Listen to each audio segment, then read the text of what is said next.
Donc bonjour à tous, aujourd'hui nous allons travailler donc sur la notion ici de graphique combiné qui va nous permettre de pouvoir réaliser ce graphique. Alors vous voyez ce graphique, il est réalisé à partir des composants de la croissance démographique de 1946 jusqu'à aujourd'hui avec la population, les naissances, les décès. Et là on s'aperçoit que nous avons les trois courbes ici. Alors comment j'ai réalisé ce graphique-là? Tout simplement quand vous cliquez sur le graphique, voilà, création de graphique, vous voyez, j'ai bien récupéré ici les graphiques combinés.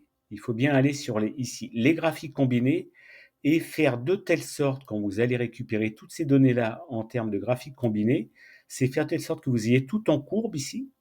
D'accord. Et chose très importante, comme il y a un décalage important entre la population 1er janvier qui va au-delà de 400 millions en 1946 et les naissances et décès qui étaient inférieurs à 1 million, c'est d'utiliser ici l'axe secondaire de façon à faire rentrer les éléments à cet endroit-là. Alors vous pouvez modifier si vous voulez ici les types de graphiques. Si par exemple ici je voulais avoir, vous voyez, une petite échelle de valeur avec des points, je peux le faire, d'accord, avec des marques. On peut utiliser ce genre de marque-là. Là, on va mettre tout en courbe, c'est beaucoup plus sympathique. Voilà. Alors, ça c'est là le graphique combiné. Alors on peut modifier ici les coloris tels que vous le souhaitez. Deux choses qui ont été mises en place pour avoir un condensé au niveau de ce graphique, c'est, vous voyez ici, au niveau de l'option de l'axe, on a souhaité commencer, par exemple, si vous voyez, j'ai démarré à 35 millions. Alors comment j'ai fait pour, d'une part, commencer à 35 millions et afficher le séparateur en milliers? Eh bien c'est très simple. Vous allez ici, donc là on est bien dans le graphique, vous cliquez sur l'axe vertical principal, on fait un petit clic droit et vous allez ici dans la mise en forme de l'axe. Voilà, mise en forme de l'axe, il ouvre donc sur la droite les limites de l'option de l'axe et là vous voyez ici le minimum.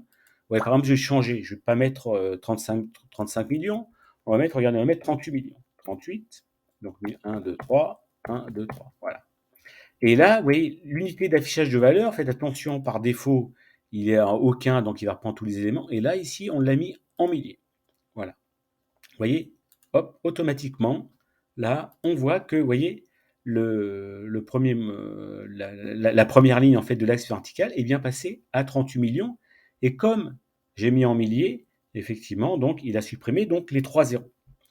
Dernière chose, en termes de visuel sur ce planning, vous voyez, là, sur la ligne donc des abscisses, donc verticale, on a un écart de plusieurs années. Alors c'est très simple, vous sélectionnez la ligne en fait, vous faites un clic droit, voilà, on sélectionne la ligne, pardon, clic droit, mise en forme de l'axe, voilà, et là lorsque vous descendez, donc on va pas dans graduation, on va aller ici, voilà, étiquette. Alors pas défaut, c'est automatique, ou un automatique qui prend toutes les années. Là, il a fait un petit écart de 2 ans.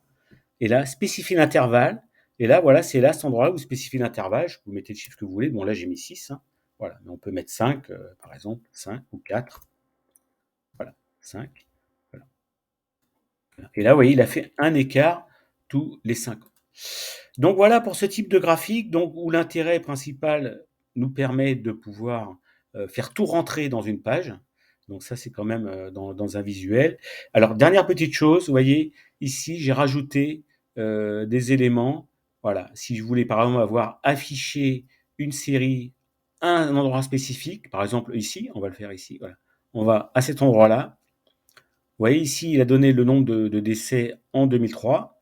Vous cliquez à cet endroit-là, une première fois, donc il va récupérer l'ensemble des données, une deuxième fois, et là, avec un clic droit, on va dire, voilà, ajouter une étiquette de données, et là, vous voyez, il a ajouté le montant ici que nous pouvons après, bien entendu, positionner comme vous souhaitez.